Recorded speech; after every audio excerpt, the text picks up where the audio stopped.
Hi எல்லாரும் எப்படி இருக்கீங்க? இன்னைக்கு நம்ம பார்க்க போறது என்னன்னா, சோயா சங்க்ஸ் பிரியாணி. ரொம்பவே சூப்பர் அண்ட் டெலிஷியஸான ஒரு ரெசிபி. எப்படி செய்றதுன்னு சொல்லிட்டு பார்க்கலாம். வாங்க வீடியோக்குள்ள போகலாம். முதல்ல சோயா சங்க்ஸை நான் 15 நிமிஷம் ஹாட் வாட்டரில் ஊற வச்சுருந்தேன். அதுக்கப்புறமா அதை நல்லா புழிஞ்சி எடுக்க போகிறேன். தனியாக ஒரு பவுலில் நம்ம புழிஞ்சி இந்த மாதிரி எடுத்துடலாம். மறக்காமல் குறைஞ்சது 15 நிமிஷமாவது நம்ம இதை ஊற வச்சு எடுக்கணும். அப்போ இதெல்லாம் நல்லா சாஃப்ட் ஆயிரும். இப்போ நம்ம எல்லாத்தையும் புழிஞ்சி எடுத்தாச்சு. இனி நம்ம இதில் மசாலா எல்லாம் சேர்க்க போகிறோம். 1/4 டீஸ்பூன் மஞ்சள் தூள் நம்ம இதில் முதல்ல சேர்த்துடலாம். அடுத்ததாக 1/4 டீஸ்பூன் மிளகாய்த்தூள் நம்ம இதில் சேர்க்குறோம். அடுத்ததாக 1/2 டீஸ்பூன் மல்லித்தூள் நம்ம இதில் சேர்த்துடலாம். இனி இதில் 1/2 டீஸ்பூன் கரம் மசாலா இதில் சேர்க்க போகிறோம். நான் இங்கே பிரியாணி மசாலாவும் சேர்க்குறதுனால இது 1/2 டீஸ்பூன் தான் சேர்க்குறேன். இப்போது நீங்கள் பிரியாணி மசாலா சேர்க்குறதுக்கு இல்லைன்னா நீங்கள் இந்த கரம் மசாலாவை கொஞ்சம் கூடுதல் 3/4 டீஸ்பூன் நீங்கள் சேர்த்துக்கலாம். இனி இந்த மசாலா எல்லாம் நல்லா மிக்ஸ் பண்ணி விடணும். சோயா சங்க்ஸில் நம்ம எல்லா மசாலாவும் நல்லா மிக்ஸ் ஆகிற மாதிரி கை வச்சு பிசைஞ்சு விட்டுருங்க. பாருங்கள், இந்த மாதிரி அழுத்தி நம்ம மசாலா எல்லாம் எல்லாத்துலேயுமே படுறது மாதிரி மிக்ஸ் பண்ணி விட்டுறலாம். இனி பிரியாணி செய்கிறதுக்கு நம்ம ஒரு பேன் ஸ்டவ்வில் சூடாக வச்சுட்டு நான் இதில் 2 டீஸ்பூன் நெய் சேர்த்துருக்கேன். இப்போ நெய் நல்லா சூடாகட்டும். இப்போ நெய் நல்லா சூடாயிருச்சு. இதில் நான் 4 ஏலக்காய் சேர்த்துருக்கேன். அதுக்கப்புறமா பிரிஞ்சி இலைகள் ஒரு இலையை நம்ம 2-3 பிச்சு இதில் போட்டுடலாம். அடுத்தது பார்த்திங்கன்னா அன்னாசி பூ 1 அதை சின்னதாக உடச்சி நம்ம இதில் சேர்த்துடலாம். அடுத்தது ஜாதிபத்திரி இருந்ததுன்னா 1 நம்ம சின்னதாக பொடிச்சு இந்த மாதிரி போட்டுடலாம். அடுத்தது பார்த்திங்கன்னா பட்டை கொஞ்சம் சின்ன சின்ன துகள்களாக பிச்சு போட்டிருக்கேன். இனி கிராம்பு ஒரு 4 முதல் 5 கிராம்பு வரை நம்ம இதில் சேர்த்துக்கலாம். அடுத்தது நம்ம பெருஞ்சீரகம் இதில் சேர்க்கணும். பெருஞ்சீரகம் 1/4 டீஸ்பூன் நமக்கு கரெக்டாக இருக்கும்.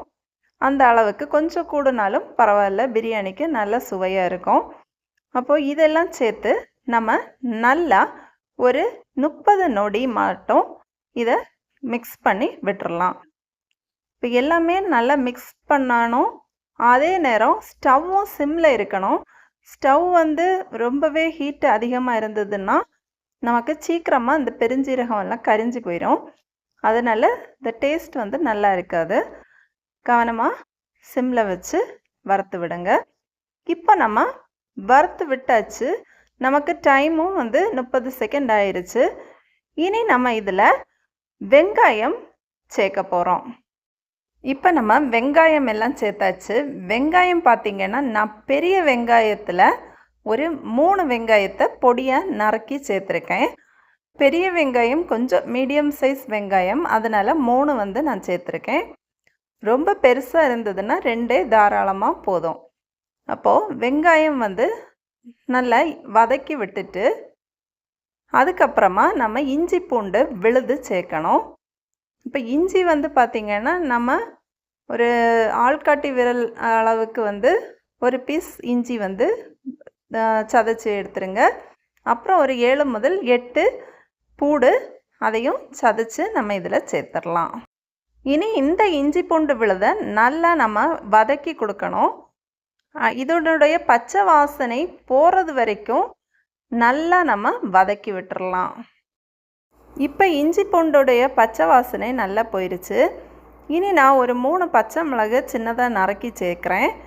அதையும் நல்லா இதில் வதக்கி விட்டுறலாம். பச்சை மிளகு நம்ம காரத்துக்காக இல்லை, கொஞ்சம் டேஸ்ட் நல்லா இருக்கும் பச்சை மிளகு சேர்க்கும்போது. இதை நம்ம மிக்சியில் அரைச்சி கூட சேர்க்கலாம். நான் முழுசாகவே சேர்த்துருக்கேன். இப்போ இந்த மாதிரி நல்லா வதக்கிடலாம். இனி நல்லா பழுத்த ஒரு தக்காளி நான் இதில் சேர்த்துருக்கேன். பெரிய தக்காளி, சின்னதாக இருந்ததுன்னா 2 தக்காளி சேர்த்துக்கோங்க. இப்போது இந்த தக்காளியையும் இது கூட நல்லா வதக்கிடலாம். பழுத்த தக்காளியாக இருந்ததுன்னா நமக்கு சீக்கிரமாக வதங்கி நல்ல டேஸ்ட்டாக இருக்கும். இப்போ தக்காளி நல்லா வதங்கிருச்சு. இந்த நேரத்தில் நம்ம உப்பு தேவையான அளவு சேர்த்துடலாம். உப்பு கொஞ்சம் குறைவாக இருந்தாலும் பிறகு நம்ம கரெக்டாக செக் பண்ணிவிட்டு சேர்த்துக்கலாம். அதனால் கொஞ்சமாக சேர்த்துக்கோங்க. எனக்கு 1/4 டீஸ்பூன் உப்பு கரெக்டாக இருந்தது. இனி இதையும் நல்லா இதில் வதக்கி விட்டுறலாம். உப்பு நல்லா வதங்கினதுக்கப்புறமா நம்ம மசாலா பெரட்டி வச்சுருந்த அந்த சோயா சங்க்ஸை இதில் சேர்க்குறோம். இனி இதையும் நல்லா இந்த தக்காளி வெங்காயத்துக்கு கூட மிக்ஸ் பண்ணி விட்டுறலாம். இப்போ எல்லாமே நல்லா மிக்ஸ் ஆகட்டும். இப்போ பாருங்கள், நல்லா மிக்ஸ் பண்ணி விட்டாச்சு. இனி நான் அரை மணி நேரத்துக்கு முன்னாடியே ஊற வச்சுருந்த பாஸ்மதி அரிசியை இதில் சேர்க்குறேன். நான் அரிசி பார்த்திங்கன்னா ஒரு 1.5 கப்புக்கு அரிசி இதில் சேர்த்துருக்கேன். அப்போது இதை நல்லா நம்ம மிக்ஸ் பண்ணி விட்டுறலாம். அரிசி கூட நல்லா இந்த மசாலா எல்லாம் மிக்ஸ் ஆகிற மாதிரி மிக்ஸ் பண்ணி விட்டுறலாம். நம்ம ஏற்கனவே ஊற வச்ச அரிசி ஆனதுனால நம்ம மெதுவாக கிளறி விடணும், இல்லைன்னா ரைஸ் உடையும். இப்போ அரிசி எல்லாம் நல்லா மிக்ஸ் பண்ணியாச்சு. இனி தண்ணி சேர்த்துடலாம். நம்ம 1.5 கப்பு அரிசி எடுத்திருந்தோம். நான் இங்கே 3 கப்பு தண்ணி அதே கப்பில் அளந்து எடுத்திருக்கேன். அப்போது தண்ணி நம்ம இதுக்கு மேலே வேறு தண்ணி சேர்க்க தேவையில்லை. கரெக்டாக இதிலையே நமக்கு நல்லா வெந்துடும். இப்போது லைட்டாக இதை மிக்ஸ் பண்ணி விட்டுறலாம். இந்த நேரத்தில் நம்ம உப்பும் கரெக்டாக இருக்கான்னு செக் பண்ணி பார்த்துக்கலாம். இல்லைன்னா கொஞ்சம் கூடுதல் நம்ம சேர்த்துக்கலாம். அப்போ இந்த மாதிரி நல்லா மிக்ஸ் பண்ணி விட்டுருங்க. இனி மூடி போட்டு அப்படியே வேக விட்டுறலாம். சிம்லே வச்சு வேகட்டும். அப்போ நமக்கு கொஞ்சம் டைம் எடுத்தாலும் நல்லா கரெக்டாக வெந்து கிடைக்கும். அடுத்தது இடையில நம்ம ஓப்பன் பண்ணி கொஞ்சம் புதினா இலைகளும் மல்லி இலைகளும் கூட இதில் தூவி விட்டுறலாம். இதையும் லைட்டாக ஒன்று கிளறி விட்டுறலாம். அடுத்தது திரும்பவும் நம்ம மூடி போட்டு வேக விட போகிறோம். அப்படியே இருக்கட்டும். ஒரு 10 to 15 நிமிஷம் வரைக்கும் அப்படியே இருக்கட்டும். இப்போ ஒரு 10 நிமிஷம் ஆயிடுச்சு. ஓப்பன் பண்ணி பார்த்துடலாம். பாருங்கள், கிட்டத்தட்ட ஒரு 70% நல்லா வெந்துருச்சு. இன்னும் ஒரு 5 நிமிஷம் கூட வச்சிடலாம்.